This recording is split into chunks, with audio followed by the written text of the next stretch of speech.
Welcome to Go2lister, guys. In this video, I'm going to go over how to set up your Go2lister account, make sure everything's good to go. So first, you're going to click on connection here. And if you're not connected yet, it'll give you the option to click on connect. That'll open up Seller Central. And then from Seller Central, you'll select a few different prompts. You'll select a checkbox that says, I approve that Go2lister can have access. And then your account's connected to Go2lister, and you can start listing your products. Before you start listing your products, head on over to settings and make sure that your address is updated here. So you can simply add your address down here and then click on save. You can add as many addresses as you want. For the item condition, you can select any of these condition notes here. So let's just say good.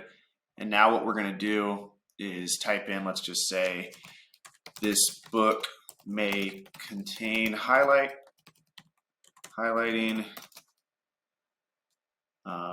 fast shipping. I like to use a very generic condition note. Like, this is actually not as generic as I like it. I prefer to put 100% satisfaction guarantee. Boom. How can you complain about that? That way we can use it for every single condition. And then that's how you add that there. And then for SKUs, what I recommend is having source in your SKU. So this will be something like Goodwill or Richland Library. And then you're gonna have the list date. So this will include the date that it was listed by. So if your employee is listing for you, or your wife or your husband, you can know who listed the product in case there's ever an issue down the road. And then random number, I like to add this just so there's no duplicate SKUs. You don't need this, but if you don't include that and you just have a very basic SKU, there's a chance the same SKU is going to be used 2 times because your SKU is not unique enough. So I like to go ahead and add random number. But if you're listing MF, you can use custom counter. That's another video where I go over how to list your items MF. But so go ahead and set up your custom SKU. This is what I recommend.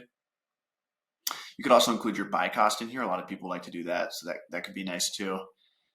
Then we'll go over to sourcers and listers. So this is where you will put in any of your sources, and all this can be done within the batch. So I don't even really recommend adding sourcers and listers here. Within the batch, it's going to update this and save all of it. So I would just wait till the batch phase for that. For the pricing rules, you can have for your min-max prices, you can select the ROI percent. So this is really important for, if you're doing online arbitrage or wholesale, or if you paid a lot of money for your product, you want to make sure your ROI is high. So at least 5%, maybe max is 20%. I like to, when I do online arbitrage, I want my minimum price to be 20%, and then max ROI, I really don't care. We'll just, the max price can be as high as we want. Or you could also do a dollar rule. So maybe if you're listing books, a $9 book's basically break even. So maybe you just don't want to list any of your books below 9. So just set that as the mid price and save that. For smart pricing, there's nothing you need to do here, but this just outlines what our smart pricing rules are. Again, we price your faster moving products a little bit higher if you opt to use smart pricing. So you can view the smart pricing triggers right here. For indicators, we're going to tell you if your items are, not that great. So if you want these notifications to turn red, like maybe you want to be notified every time it's over 3 million rank. Now what it's going to do is it'll show up red. So this is just like if you're just double checking your items in the listing phase. But honestly, when you're listing products, you shouldn't even be checking them. You should know that they're good. You should have already sorted them beforehand. So this isn't really, this is just maybe just to double check, min profit, I would put like $2. Okay.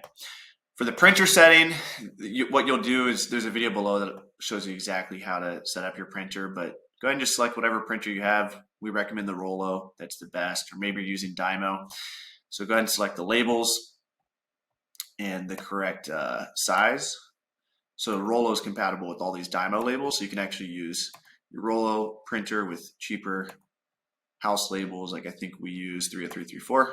They're the cheapest labels that we could find. And we use that with our Rollo. So you can go ahead and select that, and then select your printer here. If you have the Rollo, it should pop up. And then label orientation, maybe you have to play around with this. But again, there's a video linked below on exactly how to do this. So go ahead and set that up. And that's it for getting your account set up. And then the next thing you'll do is go click on create batch, and I'll break down what to do in another video. But that's how you get your account set up and ready to go.